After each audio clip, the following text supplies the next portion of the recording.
before I wanted to know if you were alright. Are you going to answer or just stand there like some stupid pink cow?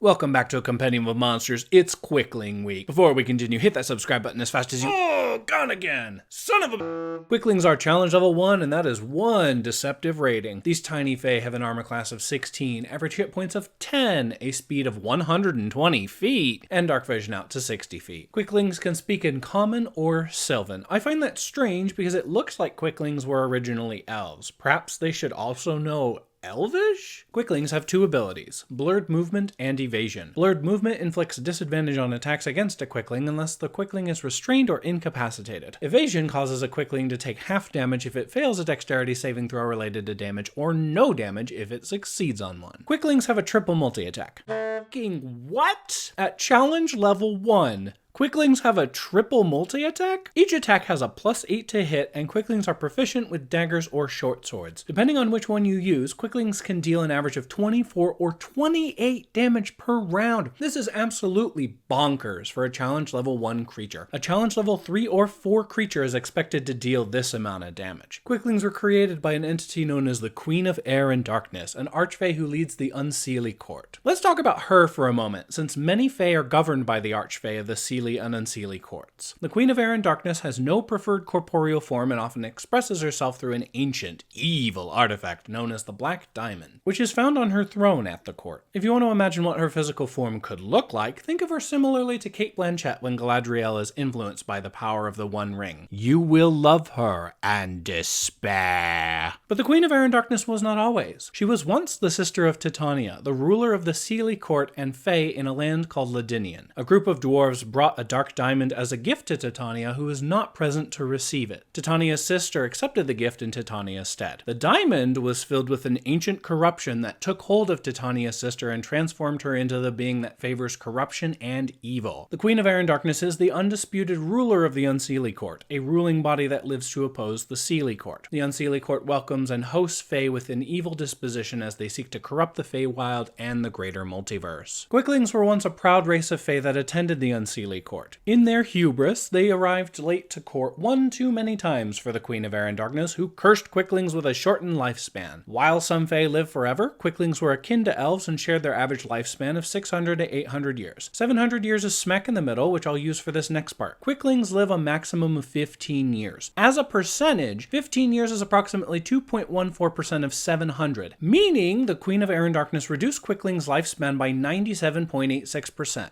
Unholy. The good news for Quicklings is they receive their incredible speed as an offset. But is it worth it? Well, yes. With their incredibly shortened lives, Quicklings perceive the world almost 50 times more quickly than we do, which allows them to react with unimaginable speed to any stimulus. Quicklings can watch rain fall in super slow motion, watch lightning lazily arch through the clouds, and can't bear to listen to the rest of us speak. Why? It sounds like we're mooing.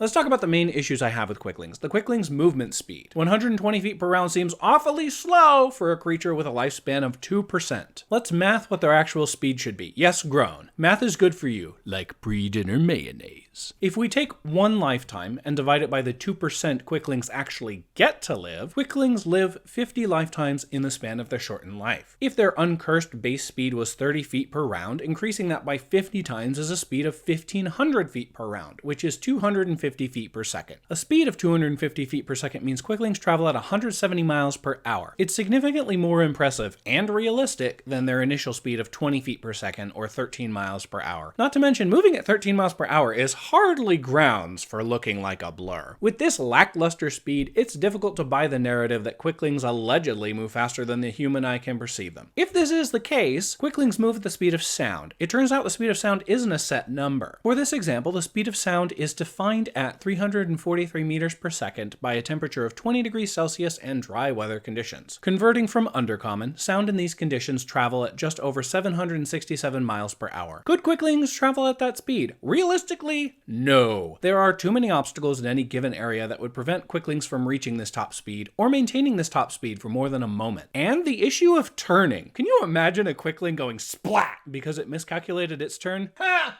Good luck with that. Quicklings are not murderous creatures and prefer to play dangerous pranks on unsuspecting victims. However, murder isn't completely off the table as long as it's part of a prank gone wrong. A majority of a Quickling's pranks involve stealing items, planting stolen items on unsuspecting individuals, or general mischief like moving chairs before a creature sits. DMs! In case I wasn't clear, you're not going to kill your party with Quicklings. Quicklings are not actually a challenge level 1 creature for the most part. Between their damage and insane dexterity, Quicklings are more in line with a challenge level 3 creature.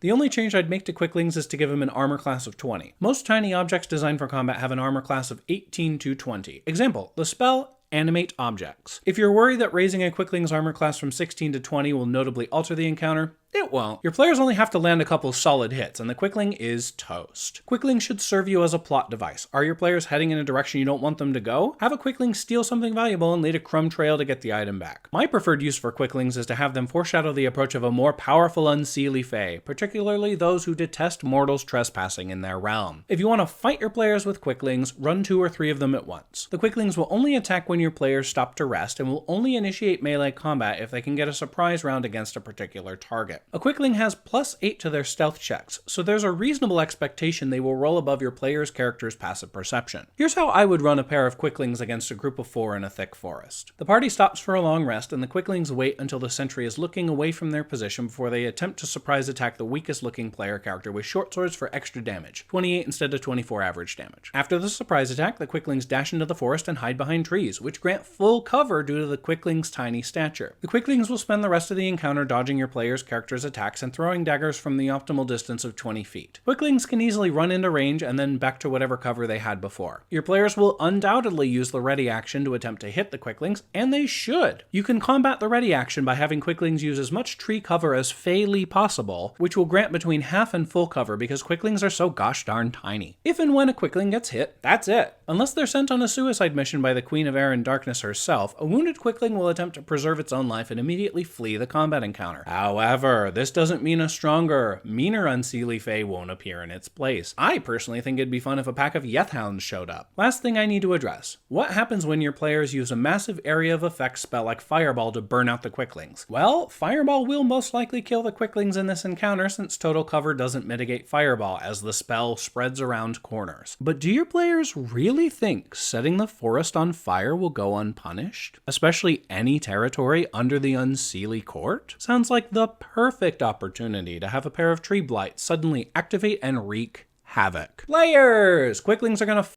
with you, but more in the dangerous prank sass and less in the outright murder sense. Unlike with pixies, you don't get credit for being good-natured with the pranks. Feel free to make threats and try to intimidate the Quicklings bothering you, but be prepared to follow up on any threats you make. As long as you're not doing anything overly malicious and haven't made any powerful enemies, it's unlikely Quicklings will attack you. But it would be best if you closely guarded your possessions until you leave the area where Quicklings roam. If you need to fight Quicklings, the best way to do so is with spells and abilities that require saving throws. Quicklings have surprisingly low charisma and incredibly weak strength scores. Charisma-based casters could easily throw a charm on a particular Quickling, or a quick-thinking martial character could easily win a grappling contest. You could also use the command spell to order a Quickling to stop moving. It only works for a round, but that could be enough time to restrain or kill it. If you want to go full destructor mode, bear in mind I just advise your DM to punish you for wanton destruction. Don't give in to the temptation to use Fireball, Lightning Bolt, or anything that could set the forest on fire. While Quicklings may be irritating, they're a lot better than angry fae seeking vengeance against home-wrecking murder hobos. Anyways, what do you all think of Quicklings? Let me know in the comments below.